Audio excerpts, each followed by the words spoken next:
Hey guys! It's been a while since I've done one of my delving into my old journals videos, and today I wanted to do it because I came across something that I think it really made a big impact on me way back when, and I want to share it with you in case it helps you too. You know, a lot of you don't think about the fact that I've been working on my Project Me for so long now. So if you're just getting started with yours, then, you know, don't compare your beginning to, you know, where I am now. I'm going to take you back to 2005. My life was very different back then. I had two really young kids then. Now my eldest is at university and my youngest is 16, but back then they were little. And I want to read to you an entry from the 5th of September 2005. So I wrote, I feel a strong need to make some resolutions. I want to be calm and a more patient parent.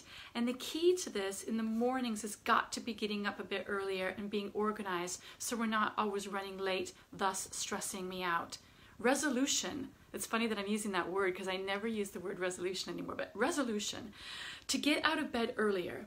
I am in charge of how the morning flows for my kids and myself, so I need to be responsible for ensuring that a very reasonable amount of time is allowed for dressing, breakfast, brushing teeth, washing face, footwear, show and tell items, book bag, etc., etc., and for them to have some time to muck around and play a bit and generally move at their own speed without stress and pressure from me every step of the way. Hi Natalie, oh my gosh, you must remember the days when your boys were little like mine were, and just what that used to be like to get them out the door in the mornings. Yeah, things are a bit different now. I know you've got older kids too, but mornings in our house used to be really awful. So I wrote that calm mornings are my goal. This is back in 2005, and I put I wrote myself a little note that said, once I am up and out of bed, I'm okay. I need to just do it. Why is it that extra 5 minutes at 8:30 in the morning when I want to be in the car for the school run would be amazingly useful in reducing stress levels, yet 5 extra minutes in bed can just pass by with no real impact or benefits? Remember this point, hard when half asleep, but just do it. If I ever find myself semi-awake and just lazily thinking in bed prior to 7 a.m., I should just get up, and I underline that all over the place. So I want to skip ahead now to just a short while later, the 14th of September, so just over a week after that. The entry says 6:20 a.m., and I've been awake since 6 a.m. And I had a poor night's sleep due to Marco waking up twice and me taking a while to fall back asleep each time, so I was exhausted. But a voice of reason in my head kept reminding me that I would actually reap greater benefits by waking up and rather than staying in bed longer. And as ghastly tired as I was on such short sleep, here I am now, very happy to be awake and having this special time that I wouldn't have had if I'd stayed with my head buried under a pillow. I am still cozy in bed under the duvet, but actually doing something to achieve my first resolution, and it feels wonderful. So my resolution, I didn't read you the whole rest of it, but was to start journaling again, because I know that getting things out of my head and onto paper is always just such a good thing for me.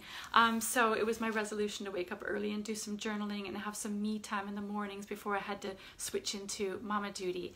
This is really good, this part. So yesterday morning, the day after writing the previous entry, I woke up at 7 a.m. and, well, actually it was Max who woke me, and even though I was dead tired, I just leaped up immediately and began getting ready. The boys had a very leisurely breakfast in their PJs without the usual stress of me urging them along because we're running late.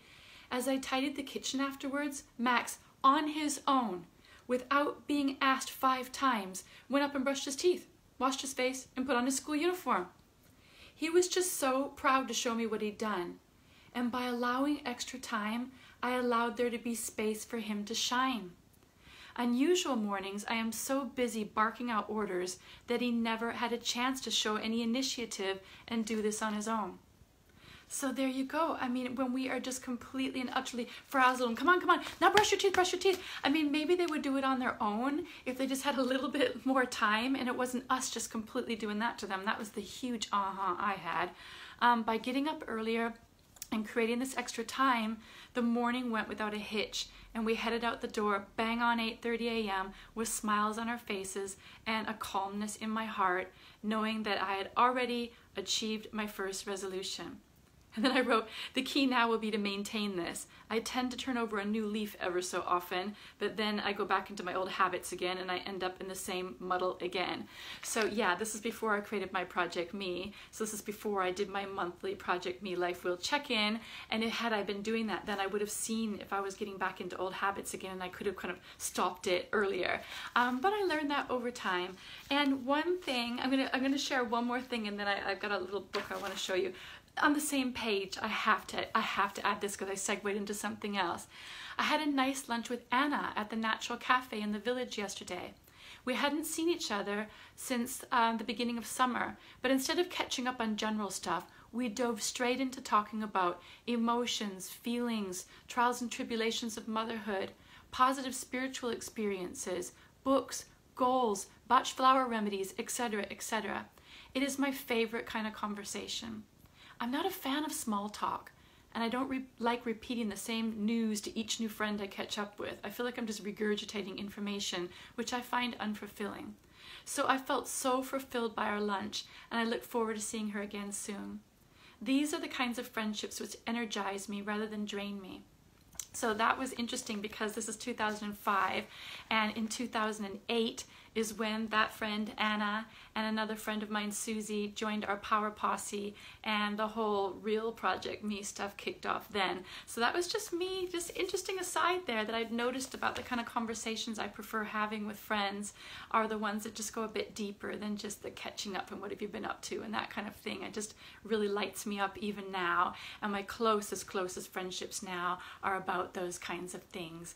So the other thing I just want to say in conclusion, if any of you are wanting to get up early in the morning but finding it really hard to get out of bed, that for Christmas my lovely son-in-law got me the 5-second rule. This is just a summary of the 5-second rule. Maybe that's all I needed to read, but I whipped through it. And so the 5-second rule, if you don't know about that, is where you literally count down 5, 4, 3, 2, 1, and then you do whatever it is that you said you're going to do.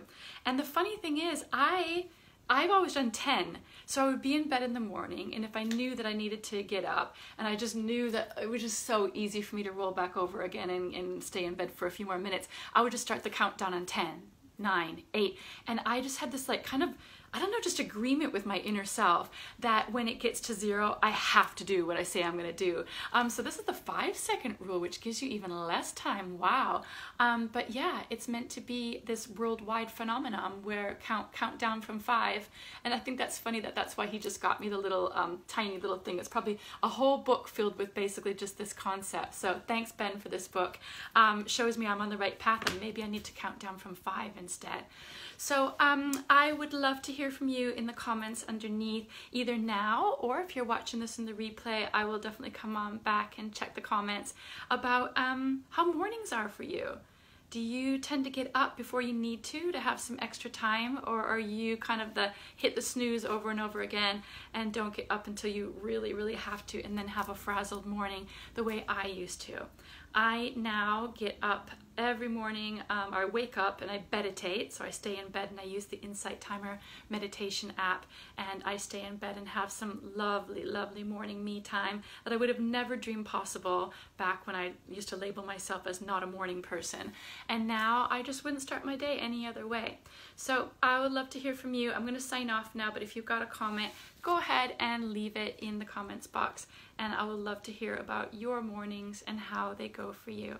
Have a really great rest of your day. Bye.